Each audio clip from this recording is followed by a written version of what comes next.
Ընկերներ ողջույն, սահմանը անցնում ենք հանուն Հանրապետության կուսակցության փոխնախագահ Ռուբեն Մեհրաբյանի հետ։ Ողջույն պարոն Մեհրաբյան, շնորհակալություն միանալու համար։ Արդ ձեզ, ես եմ շնորհակալ, ողջունում եմ ձեր հարգարժան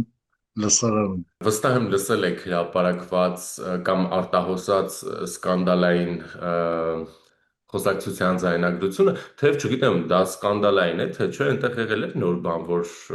մենք տեղյակ չէինք կամ չենք մտածում, որ այդպես չէ։ Խոսքը վերաբերում է երկու հոգևորականների մասին, բարձրաստիճան եւ ոչ այնքան,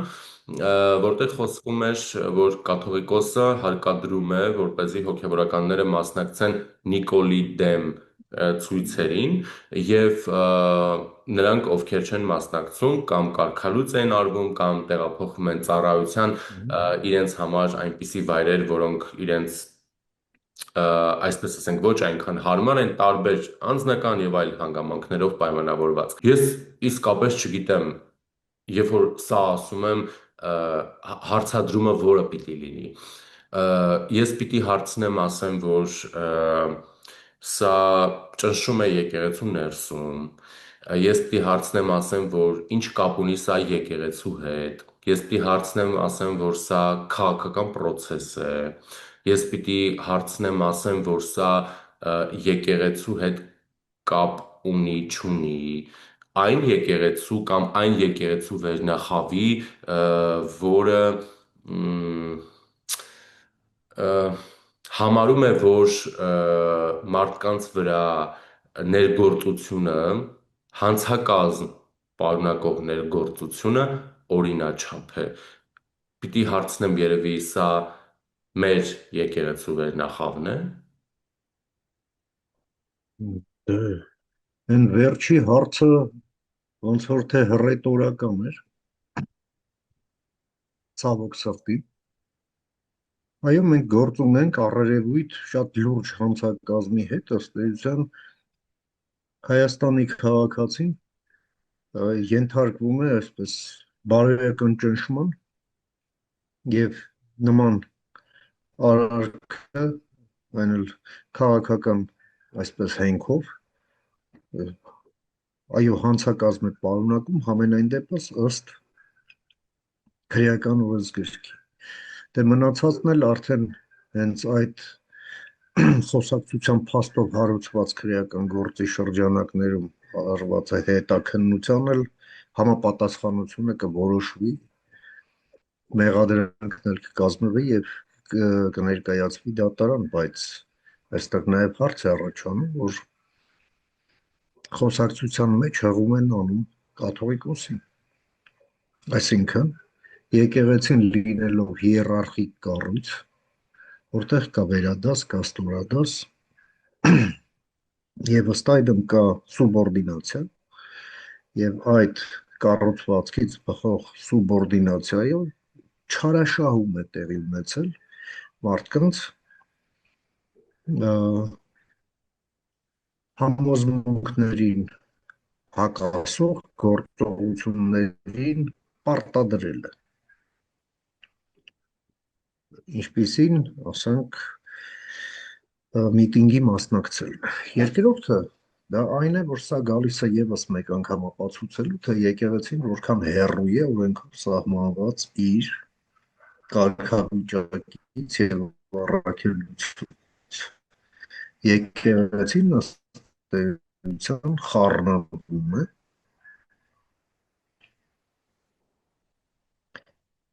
միջկուսակցական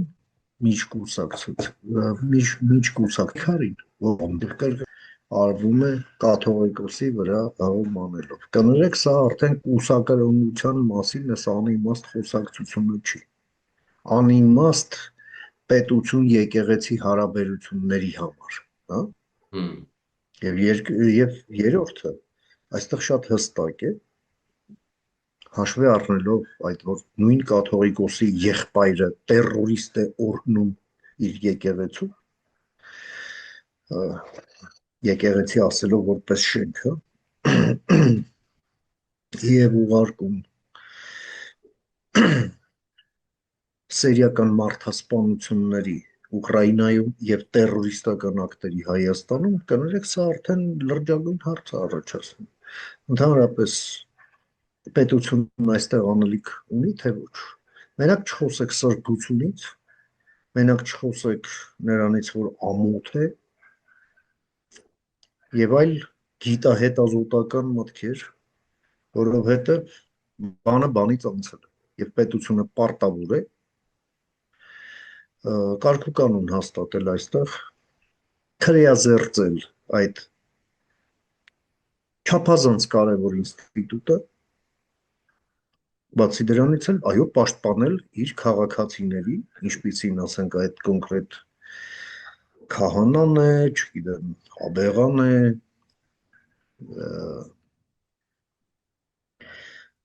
նման բարոյական բռնություններից, իսկ դա արդեն պետության պարտականություն է իր քաղաքացիների առաջ։ Դա այն է, ինչի համար քաղաքացիները հարկ են վճարում, որովհետև եթե թույլատրելի է մի պարագայում, ապա այդ նշանակում է մենք բոլորս վտանգի տակ ենք, որովհետև բոլորիս համար էլ դա նշանակում է, որ ապրիորի թույլատրելի է նման ասենք վարք դրսևորել։ Մանավանդ մենք տեսել ենք, որ գալիս էին 20 տարի, երբ Հայաստանում իշխում էր կրիմինալ դիկտատուրան, այս նույն եկեղեցին էլ այդ կրիմինալ դիկտատուրայի մեջ ինտեգրված էր որպես թև ճյուղ տար եւ կոչված էր ամրապնդելու եւ սրբացնելու այդ պիղծ ռեժիմը, որը իշխում էր Հայաստանում 20 տարի Ադրբեջանի կոմսոմոլ լածիրակների կողմից կազմված եւ իր շարունակությունը տեսած մինչև 2018 թվականը չէին անում նրանք, այո, մարդկանց մի կողմից ահաբեկում էին թաղային հեղինակություններով եւ մյուս կողմից էլ շահագրգռում փողով եւ արտադրում մարդկանց համար ոչ հաջող քայլեր 17 թվականին եղավ ընտրություններ 17 թվականին եղավ ընտրություններ, որոնք արձանագրեցին մի արդյունք, հետո նույն այդպես իբր քվեարկածները լցվեցին փողոց եւ ռադարեցին այդ լածիրակներին։ Ահա եւ ողջ իրականությունը։ Մեր մոտ քաղաքականությունը մնում է քրեականացված եւ դա չարորակ նորագոյացության նման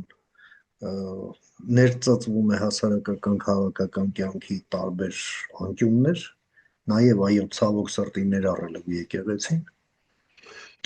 եւ դրա բուժումը, այսպես ասենք, ինտենսիվ թերապիան պետության պարտականությունն է։ Եթե օրենքը ինչ որտեղ էլ թերի է, ապա քաղաքական մեծամասնություն եք շտկեք կոռեկցիայի ենթարկեք օրենքը ավելացրեք, պակասացրեք, հստակեցրեք, արեք այն, ինչ անհրաժեշտ է ձեր պարտականությունը հարկատուի եւ քաղաքացու առաջ կատարելու համար։ Եվ երկար բարակ բացատրություններ չտակ, կամ էլ ձեր քառակուսի իրավաբանների ծակ հեղինակավոր կարծիքը մեր վզին չփաթաթեք ու արխիվ ուղարկեք այս կամ այն կարևոր հարցերը։ Արխիվ ուղարկեք այդ հաստագլուխներին։ Պարոն Մեհրաբյան, ուրեմն այդ տեղեկությունների կամ այդ խոսակցության հանրայնացումից հետո, որի վերաբերյալ նաև քրեական վարույթ է նախաձեռնվել, ուրեմն բնականաբար դաշնակցությունը ելով առաջին հերթին շահառուներից, քաղաքական շահառուներից մեկը հայտարարությամբ է հանդես եկել, մասնավորապես նշելով Հայաստանում տեղի ունեցողը ծրագրված հարձակում է ոչ միայն հայ եկեղեցու, այլև հավատարավոր ողջ ժողովրդի նրա ինքնության եւ ազգային նկարագրի վրա եւ այն երբեք չի կարելի դիտարկել որպես եկեղեցու եւ պետության միջև հակամարտություն։ Նախ դաշնակցությունը սրանով ասում է, որ այո, Եկեղեցում ապօրինի շրջանառությունները դրանք մեր ազգային ինքնության մասն են։ Դաշնակցությունը ասում է, որ այո, եկեղեցում մարդկանց հարկադրելը, քաղաքական պրոցեսներին մասնակցելը կամ դրանց չենթարկվելը ունենալով հետևանքներ նորմա է եւ մեր ազգային ինքնության մի մասն է։ Հետևաբար մեծ հարց է առաջանում, թե դաշնակցությունը առհասարակ ինչ կապ ունի մեր ազգային ինքնության հետ, ինչ գոյություն ունի ընդհանրապես մեր քաղաքական համակարգում, ինչու մինչև հիմա դաշնակցությունը ուղարկված չի գրողի ծոցը այնտեղ, որտեղ ինքը պետքա լիներ, բայց շատ տրամաբանական է, որ առաջիններից մեկը արձագանքում է հենց Հոյդան, որովհետև այն ամբողջ process-ը, որը դուք նաև նկարագրեցիք, շատ տրամաբանական էր, եթե հրապարակված էր Քոչարյանի, Սարգսյանի, Դաշնակների, նրանց սատելիտ ուժերի, այդ թվում եւ Ծառուկյանի եւ ոչ միայն նրա, հա, նրանց կամ նրանց կողմից ղեկավարվող դերակատարների կողմից։ Բայց մենք խոսում ենք եկեղեցու սպասավորների, ինչը գծիկ ենթադրում է եկեղեցին ներկայացնող անձանց մասին։ Մենք խնդիր ունենք ստի եւ ճշմարտություն, սուտը եւ ճշմարտությունն իրանից զանազանելու խնդրի հետ, որովհետեւ հայ հեղափոխական դաշնակցություն երեք բառից երեքն էլ սուտ է։ Հայ չէ, հակահայ է,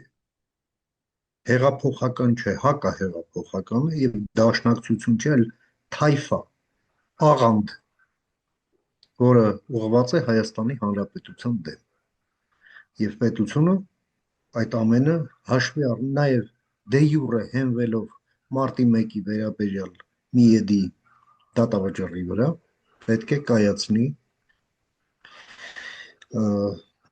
դրանից բխող քայլեր։ Եվ ամենակարևորը այդ կազմակերպությունները պետք է հայտարարվեն որպես հանցավոր կազմակերպություններ, կուսակցությունները եւ օրենքով այդ կուսակցությունները պետք է լուծարվեն։ Իսկ դրանց այդ ղեկավարները թե այն ժամանակվա թե հետո ով որ պատասխանատու պաշտոններ է զբաղացրել պետք է ցմահ սահմանափակվեն իրենց քաղաքական իրավունքներ պետական եւ տեղական իշխանություններում պաշտոն զբաղեցնելու իրավունքով իրավական ոլորտին առնչվող որևէ գործունեության, այդ թվում նաև փաստաբանության վրա արգելք պետքա դրվի, նաև կրթական համակարգում, որովհետև մենք տեսնում ենք, որ այդ մետաստազները նաև կրթական համակարգում են եւ ապականում են երիտասարդներին էլ եմ ասում մեր հարկերի հաշվին։ Պետությունը սա պետք է կատարի ի կատարումն Միեդի դատավճիռ։ Իսկ դա ոչ թե փորձագիտական կարծիք է, այլ դա պարտադիր կատարման համար պարտադիր դատավճիռ է։ Բացի դրանից սա կլինի նշանակալի քայլ պետության, հասարակության եւ քաղաքականության իսկ այս ժամանակաշրջանում նաև ընտրական process-ի քրեազերծման համար։ Դա կրկնում եմ պետության պարտականությունն է։ Մենք հիմա ստեղ ինչ էլ խոսենք, մենք կարող ենք լավագույն դեպքում խորհուրդ տալ, որովհետև մենք չունենք մանդատ այդ գործողությունն իրականացնելու համար։ Բացի դրանից այդ տարրերը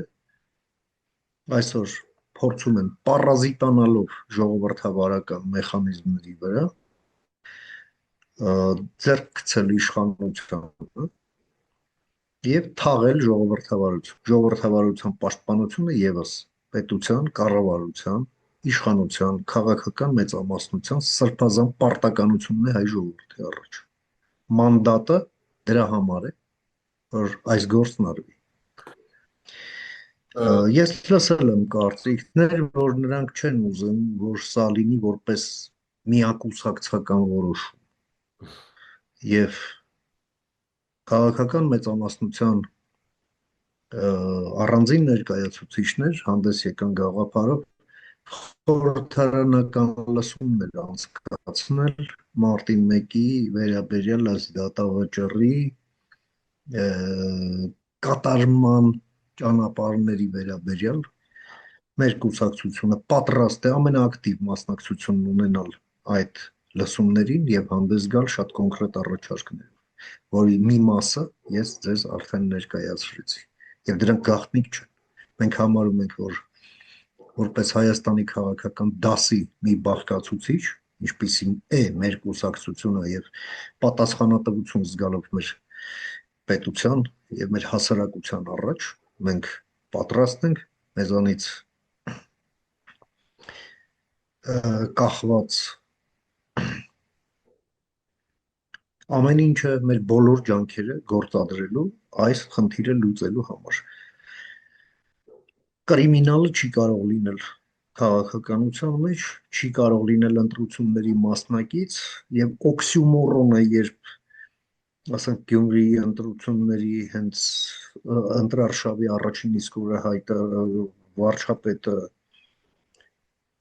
հենց բացման իր խոսքում, հա, այդ մեկնարկի խոսքում ասում է, որ սրանք կրիմինալ են,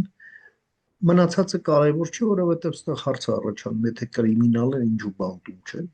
մեկ եւ երկրորդը, եթե կրիմինալ են, ինչ գործ ունեն ընտրությունները։ Սրա պատասխանը մենք չլսեցինք։ Դրա պատասխանը ուղիղ տեքստով տալիս է միեդի դատավճիռ, որը պետք է ուղղակի կատարել բոլոր ներպետական համապատասխան քաղաքական որոշումներ ընդունելով, որոնցից կբխեն նաև իրավական որոշումներ։ Եթե կան կասկածներ, ապա պետք է հրատապ կարգով փորձաքննություն հայցել Վենետիկի հանձնաժողովից համապատասխան փորձագիտական օժանդակություն եւս հայցել, վերջնականացնել եւ դնել ի գործ։ Ընտրությունները պետք է լինեն արդար ոչ թե ընտրությունների օրը միայն կամ ընտրարշավի ժամանակ, հնել առերևույթ, հա։ Ընտրությունները պետք է մաքուր լինեն հիմա, որովհետև նրանք մտել են ընտրություններ իրենց լափամանը հետ բերելու համար, իրենց լափածը պահպանելու համար եւ դրա մեջ ներդրել են ահռելի մասշտաբների կեղտոտ փողեր։ Մենք եւ մեր նման շատ քաղաքական սուբյեկտներ վերակ չթողնելով փաստում։ Իսկ դա նշանակում է, որ կարող եք դուք պատկերել առերևույթ ազնիվ մինչև վերջին քվյաթերթիկի այդ հաշվարկներում ճիշտ, բայց իր հիմքում այս ընտրությունները լինեն ոչ արդար, որովհետև այս խաժամուժի մասնակցությունը ընտրություններին արդեն իսկ անարդարություն է եւ սպառնալիք մեր պետականության։ Պարոն Մերաբյան, կաթողիկոսը չի հեռանում, Դաշնակցություն Քոչարյաններ, որը մի բառով ասած ասում էր, ես թքած ունեմ միեդի որոշման վրա եւ այլն, է հետո եւ Կամուն հակառակ դուք էլ ձեր հոգևորականներն էլ, ձեր հրապարակած տեղեկություններն էլ, այո, եւ չեմ գնում։ Ինչ։ Նույն բանը ասեց Քոչարյանը իր ասուլիսում։ Դուք եւ ձեր միեդի որոշումը եւ գնդակահարված քաղաքացիները։ Ինչ, չեմ գնում։ դե ես էլ եմ ասում, պետությունն ունի դրա պատասխանը, այդ պատասխանը տալու ռեսուրսն էլ ունի եւ պետք է գործով զբաղվի եւ այդ ցինիզմի վերջը տրի։ Ռոբերտ Քոչարյանը այդ մարտի 1-ի դատավճռի գլխավոր ֆիգուրանն է։ Հետևաբար նրան հասցեագրված մեղադրանքները, այո, պետք է փոփոխման ենթարկվեն ըստ այդմ եւ գործը մի հատ վերաքննվի նոր հիմքով։ արդեն այս դատավճռի հիմքով եւ ի կատարում են այս դատավճռի։ Սա է, ուրիշ տարբերակ չկա։ Ինչպես նաեւ Ստահակ Աղվան Հովսեփյանը, ինչպես նաեւ Ռոբերտ Քոչարյանի բերած Սերժ Սարգսյանը, ինչպես նաեւ այդ ռեժիմի քաղաքական ֆասադ հանդիսացած բոլոր կուսակցությունները, մասնավորապես հանրապետական կուսակցությունը, Դաշնակցությունը, Բարգավաճ Հարկավաճը, Հայաստան, այո, այո, Բարգավաճ Հայաստանը եւ դե ֆակտո չգործող օրինաց երկիր կուսակցություն։ Դրանք եղել են այդ մարդասպան ռեժիմի քաղաքական ֆասադը եւ նրանք պետք է դուրս դրվեն ժողովրդավարական Հայաստանի քաղաքականությունից, ընդ որում օրենքով, ընդ որում լուծարելով դրանք որպես հանցավոր կազմակերպություններ, որովհետև ըստ էության 20 տարի Հայաստանում իշխել է կրիմինալ դիկտատուրա, որը ձևավորվել է, երբ կազմակերպված քրեական խմբավորումը զավթել է պետությունը եւ այն վերածել հանցագործությունների գործիքի եւ այդ գործիքը նրանց ձեռքից լափամանի հետ միասին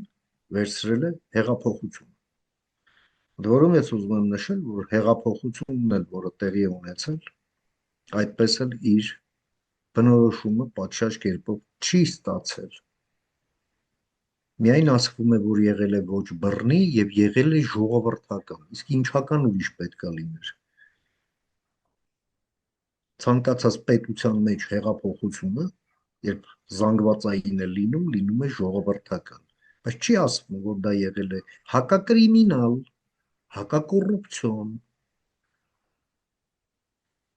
եւ ժողովրդավարական հեղափոխություն։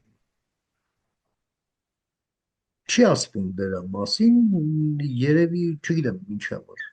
Չունեմ դրա բացատրություն։ Շնորհակալություն։ Նմանապես։ Ընկերներ, զրուցակիցս հանուն Հանրապետության կուսակցության փոխնախագահ Ռուբեն Մեհրաբյանն էր։